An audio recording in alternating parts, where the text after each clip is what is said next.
Salesman बन गए थे आप, देश का अपमान किए।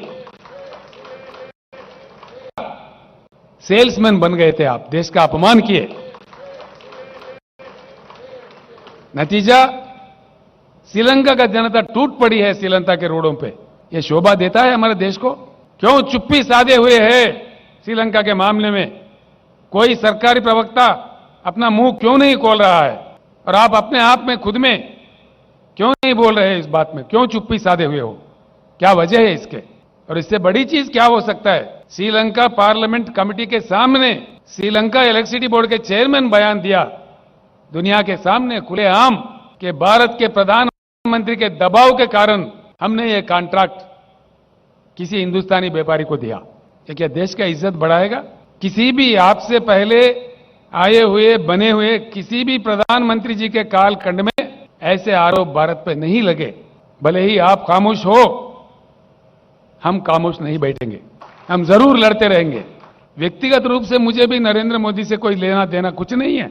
अगर आप ईमानदार है, सच्चे हैं, तो कल के पब्लिक मीटिंग में हैदराबाद से ही भारत के जनता को उत्तर दीजिए। बताइए साफ साफ क्या हुआ श्रीलंका में, यह हम आपसे पूछ रहे हैं। वरना नतीजा श्रीलंका का जनता टूट पड़ी है श्रीलंका के रोडों पे। यह शोभा देता है हमारे देश को? क्यों चुप्पी साधे हुए है श्रीलंका के मामले में? कोई सरकारी प्रवक्ता अपना मुंह क्यों नहीं खोल रहा है? और आप अपने आप में खुद में क्यों नहीं बोल रहे इस बात में? क्यों चुप्पी साधे हुए हो? क्या वजह है इसके? और इससे बड़ी चीज क्या हो सकता है? श्रीलंका पार्लियामेंट कमेटी के सामने श्रीलंका इलेक्ट्रिसिटी बोर्ड के चेयरमैन बयान दिया दुनिया के सामने खुलेआम कि भारत के प्रधानमंत्री के दबाव के कारण हमने ये कॉन्ट्रैक्ट किसी हिंदुस्तानी व्यापारी को दिया।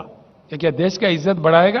किसी भी आपसे पहले आए हुए बने हुए किसी भी प्रधानमंत्री जी के कालखंड में ऐसे आरोप भारत पे नहीं लगे। भले ही आप खामोश हो, हम खामोश नहीं बैठेंगे, हम जरूर लड़ते रहेंगे। व्यक्तिगत रूप से मुझे भी नरेंद्र मोदी से कोई लेना देना कुछ नहीं है। अगर आप ईमानदार है, सच्चे हैं, तो कल के पब्लिक मीटिंग में हैदराबाद से ही भारत के जनता को उत्तर दीजिए। बताइए साफ साफ क्या हुआ श्रीलंका में, यह हम आपसे पूछ रहे हैं। वरना सेल्समैन बन गए थे आप, देश का अपमान किए। नतीजा श्रीलंका का जनता टूट पड़ी है श्रीलंका के रोडों पे। यह शोभा देता है हमारे देश को?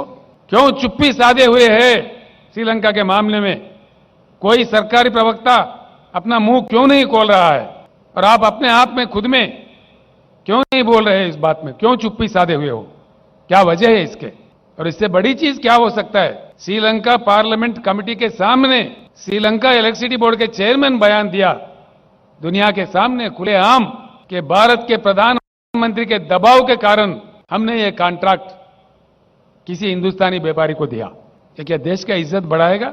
किसी भी आपसे पहले आए हुए बने हुए किसी भी प्रधानमंत्री जी के कालखंड में ऐसे आरोप भारत पे नहीं लगे। भले ही आप खामोश हो, हम खामोश नहीं बैठेंगे, हम जरूर लड़ते रहेंगे। व्यक्तिगत रूप से मुझे भी नरेंद्र मोदी से कोई लेना देना कुछ नहीं है। अगर आप ईमानदार है, सच्चे हैं, तो कल के पब्लिक मीटिंग में हैदराबाद से ही भारत के जनता को उत्तर दीजिए। बताइए साफ साफ क्या हुआ श्रीलंका में, यह हम आपसे पूछ रहे हैं। वरना అభద్రతా భావంతో అహంకారంతో ప్రజల డబ్బును ప్రభుత్వ డబ్బును దుర్వినియోగం చేసి మా మీటింగ్లకు వ్యతిరేకంగా భారతీయ జనతా పార్టీకి వ్యతిరేకంగా కేంద్ర ప్రభుత్వానికి వ్యతిరేకంగా హైదరాబాద్ లో మీటింగ్లు జరుగుతూ ఉంటే వాళ్ళు పెంచి పెట్టడము, కోట్ల రూపాయలు ప్రభుత్వ ధనాన్ని భారతీయ జనతా పార్టీకి వ్యతిరేకంగా కౌంటర్ చేయాలనే లక్ష్యంతో మరి అహంకారపూరితంగా కోట్ల రూపాయలు ఖర్చు పెడుతున్నటువంటి దౌర్భాగ్యమైనటువంటి పరిస్థితి దేశంలో గతంలో ఏ పార్టీ కూడా మీటింగ్లు అవుతున్నప్పుడు వేరే పార్టీల వాళ్ళు ఈ రకంగా అడ్డుకునేటువంటి ప్రయత్నం, తప్పుడు ప్రచారం చేయాల్సినటువంటి ప్రయత్నం చేయలేదు. దేశవ్యాప్తంగా ఇంతమంది ముఖ్యమంత్రులు వస్తూ ఉంటే, దేశవ్యాప్తంగా ఇన్ని రాష్ట్రాలకు సంబంధించినటువంటి మంత్రులు వస్తూ ఉంటే, ప్రధానమంత్రి స్వయంగా వస్తూ ఉంటే మీకు స్వాగతం పలికేటువంటి సాంప్రదాయం లేకపోతే ప్రజలు అసహించుకునే విధంగా టీఆర్ఎస్ పార్టీ రోజు వ్యవహారం చేస్తుంది. మీకు ఇష్టం లేకపోతే మీరు ఇంట్లో ఉండండి, మీ ఆఫీస్లో ఉండండి, టీఆర్ఎస్ భవన్లో ఉండండి. కానీ ఈరోజు భారతీయ జనతా పార్టీ ప్రధానమంత్రులే దారిలో, ముఖ్యమంత్రులు వచ్చే దారిలో మీటింగ్ జరిగే ప్రాంతంలో ఇంత పెద్ద ఎత్తున ఫ్లెక్సీలు పెట్టి బీజేపీ కట్టినటువంటి ఫ్లెక్సీలు తొలగించి ఈరోజు వాళ్ళ ఫ్లెక్సీలు పెడతా ఉన్నారు. మీకు తెలుసు, ఢిల్లీలో ధర్నా చేస్తే మా ఒక కార్యకర్త ఎవరో మాకు తెలియకుండా ఫ్లెక్సీలు కడితే మొత్తం టీఆర్ఎస్ వాళ్ళు కేసీఆర్ గారు ఢిల్లీలో ఆయన ధర్నా చేస్తున్నప్పుడు మరి ఈరోజు ఇంగిత జ్ఞానం ఆ రోజు తీసినటువంటి టీఆర్ఎస్ పార్టీ నాయకత్వానికి ఆ రోజు ఢిల్లీలో ఉన్నటువంటి ఇంగిత జ్ఞానం ఈరోజు హైదరాబాద్ లో లేదా? ఇంత పెద్ద మంత్రులు, ముఖ్యమంత్రులు, ప్రధానమంత్రి పార్టీ నాయకత్వం వస్తే ఈరోజు తెలంగాణ ప్రజలు ఎంతో పెద్ద మనసుతో స్వాగతం పలుకుతా ఉన్నారు. పండుగ వాతావరణంలో జరుగుతూ ఉన్నది, మంచిగా జరగాలని కోరుకుంటున్నారు.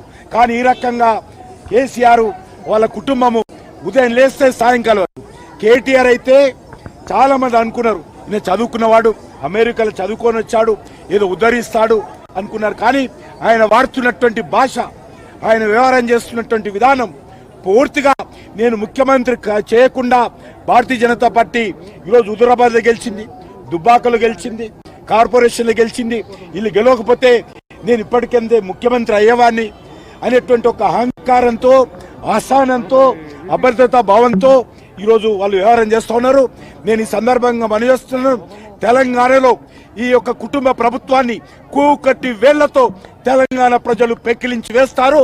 నువ్వు ఎన్ని కుట్రలు చేసినా, ఎన్ని అబద్ధాలు మాట్లాడినా, ఎంత అసహనంతో ఉన్నా, ఎంత ఈరోజు అవినీతికి పాల్పడినా తెలంగాణ ప్రజలు కల్వకుంట్ల కుటుంబాన్ని సహించేటువంటి పరిస్థితి లేదు. మరొకసారి మీకు అవకాశం ఇచ్చే పరిస్థితి